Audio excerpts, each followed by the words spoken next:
वालेकुम व्यूअर्स, मैं हूं अला बख्श भट्टी और आप देख रहे हैं हमारा यूट्यूब चैनल रियल अफला। आज के इस टॉपिक में हम पढ़ेंगे फंडामेंटल राइट्स।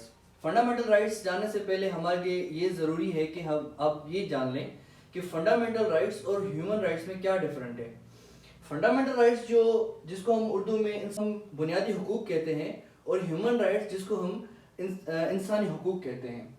फंडामेंटल राइट्स बुनियादी हुकूक जो है वो स्टेट अपने सिटीजन्स को देते हैं, लेकिन जो इंसानी हुकूक हैं वो ग्लोबली पूरी दुनिया में माने जाते हैं। जो भी कंट्री ह्यूमन राइट्स जो डिक्लेरेशन है उसको रिकॉग्नाइज करेगा तो उसके लिए लाजमी है कि वो ह्यूमन राइट्स जो है वहाँ पे इंसानी जो हुकूक हैं उनको प्रोटेक्ट करे। जो फंडामेंटल राइट्स हैं वो कॉन्स्टिट्यूशन में लिखे हुए होते हैं। आर्टिकल 8 से लेके 28 तक जो है फंडामेंटल राइट्स हैं, और जो ह्यूमन राइट्स हैं जो इंसानी हुकूक हैं वो ग्लोबली रिकॉग्नाइज होते हैं। वो पूरी दुनिया में जो है वो प्रैक्टिस किए जाते हैं, पूरी दुनिया उनको मानती है।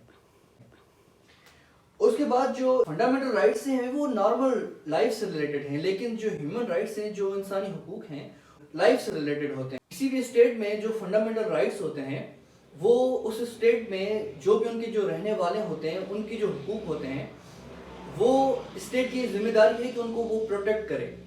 और जो ह्यूमन राइट्स हैं ये यूनाइटेड नेशंस की जिम्मेदारी है कि वो उनको प्रोटेक्ट करे और वो ग्लोबली रिकॉग्नाइज होते हैं। उसके बाद जो फंडामेंटल राइट्स हैं जो बुनियादी हुकूक हैं वो फ्रीडम से रिलेटेड होते हैं, लेकिन जो इंसानी हुकूक हैं वो लाइफ और उसकी जो डिग्निटी है और उसका जो फ्रीडम है उससे रिलेटेड होते हैं। उसके बाद जो फंडामेंटल राइट्स है उसका जो आइडिया है वो डेमोक्रेटिक स्टेट से लिया गया है। जो ह्यूमन राइट्स हैं उसका जो आइडिया है वो सिविलाइज्ड नेशन से लिया गया है। फंडामेंटल राइट्स में मैंने जो है उनको डिफरेंट कैटेगरीज में डिवाइड किया है। कुछ राइट्स रिलेटेड टू पर्सन हैं, कुछ rights related to social activities, कुछ rights related to fundamental freedom and कुछ rights related to social culture और कुछ राइट्स रिलेटेड टू इक्वलिटी हैं। उन सबसे पहले हम डिस्कस करेंगे यहाँ पे राइट्स रिलेटेड टू पर्सन। उन सब में पहले आता है आर्टिकल 8। आर्टिकल 8 कहता है कि पाकिस्तान में कोई भी जो है कानून फंडामेंटल राइट्स के अगेंस्ट नहीं बनाए जा सकते। उसके बाद आता है article 9, right to life and liberty. Right to life and liberty कहता है कि हर इंसान के पास ये हक है कि वो अपनी जिंदगी आजाद होके जी सकता है। उसके बाद आता है article 10, safeguard arrest and detention. Article 10 जो है ये कहता है कि आप किसी भी बंदे को बिना परमिशन के आप उसको अरेस्ट नहीं कर सकते, ना ही उसको हिरासत में रख सकते हैं। आपके पास ये राइट है कि वो किसी भी अपने पसंदीदा वकील से राब्ता कर सकता है और उससे मशवरा कर सकता है उस अपने डिफेंस में। उसके बाद पुलिस को 24 आवर्स के अंदर 24 घंटे के अंदर जो है उस जो अरेस्ट जो किया हुआ बंदा है उसको 24 घंटों से पहले जो भी नियरेस्ट मैजिस्ट्रेट होगा उसके सामने उसको पेश करना है। जो है सेक्शन है सेक्शन 61 CRPC और उसके रिलेवेंट जो रेफरेंस है केस ला है वो है ईस्ट पाकिस्तान वर्सेस रोशन बाजे Shaukat Ali, Pakistan legal decisions 1966 supreme court. आता है article 10A, right to fair trial. इसका मतलब ये है कि उसके ऊपर सिविल ऑब्लिगेशंस या क्रिमिनल चार्जेस लगी हुई हो किसी भी बंदे पे तो उसका ये बुनियादी हक है कि उसका फेयर ट्रायल हो। उसके लिए investigation of fair trial act 2013 भी पार्लियामेंट से पास हुआ है। और उसके बाद जो पुलिस आर्डर 2002 है उसका सेक्शन 4 और सबसेक्शन 2 सेक्शन 4 और सबसेक्शन 3 में फेयर ट्रायल के लिए बताया गया है।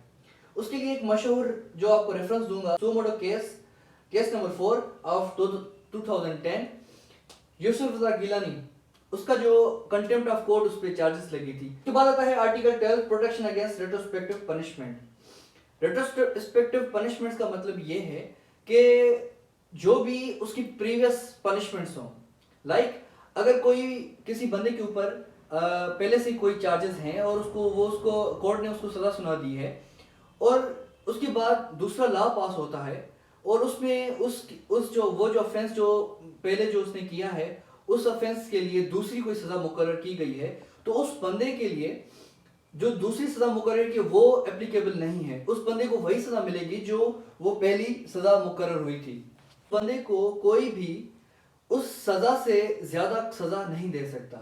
اور اس جو آرٹیکل 12 ہے وہ یہ بھی بتاتا ہے کہ کسی بھی بندے کے پاس یہ حق نہیں ہے کہ وہ جو کرائم اس نے کیا ہو اور اس کرائم کے لیے ہمارے پاس کوئی پنشمنٹ نہیں ہے, کسی بھی بندے کے اوپر یہ حق نہیں پہنچتا کہ وہ اس کو پنش کر سکے. اس کے بعد آرٹیکل 13 کہتا ہے پروٹیکشن اگینسٹ ڈبل پنشمنٹس یا ڈبل جیوپرڈی جسے ہم کہتے ہیں.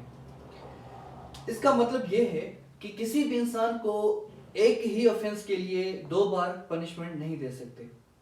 اور اس کے بعد اس آرٹیکل میں یہ بھی بتایا گیا ہے کہ آپ کسی سے بھی اس نے جو جرم کیا ہے اس کو اپنے ہی خلاف وٹنس کے طور پہ یوز نہیں کر سکتے, یا کورٹ کبھی بھی اس بندے کو کمپیل نہیں کرے گی کہ وہ اپنے ہی خلاف کوئی بھی گواہی دے.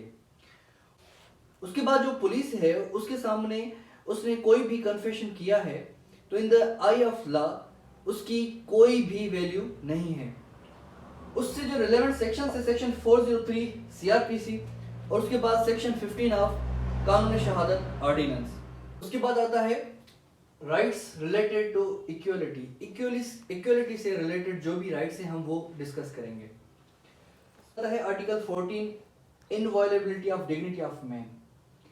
اس میں کہ آپ کسی بھی انسان کی جو ڈگنیٹی ہے آپ اس کو مطلب نہیں جو ہے نا آپ اس کے ڈسٹرب نہیں کر سکتے. لائک اگر وہ اپنے گھر میں بیٹھا ہے تو آپ اس کی پرائیویسی ڈسٹرب نہیں کر سکتے اور بنا نوٹس دیے آپ وہاں پہ ان کے اریسٹ یا اس کے گھر میں داخل نہیں ہو سکتے.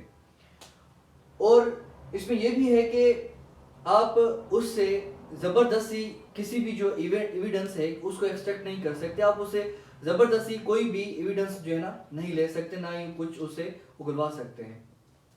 اس کے بعد آرٹیکل 25 کہتا ہے ایکویلٹی بیفور لا, کہ جو بھی سٹیزنز آف پاکستان ہیں آرٹیکل 25 کے تحت سارے برابر ہیں. کوئی بھی رنگ, نسل یا سیکس سے ریلیٹڈ کوئی بھی مطلب اس میں تفرق نہیں ہوگا. سارے equal education they are equal before law. کسی بھی کورٹ میں جو بھی قانون جو ہے اپلائی کیا جائے گا وہاں پہ یہ نہیں دیکھا جائے گا کہ یہ امیر ہے, یہ غریب ہے, یہ گورا ہے, یہ کالا ہے. کسی بھی بنیاد پہ کورٹ کے سامنے سارے ایکول ہیں.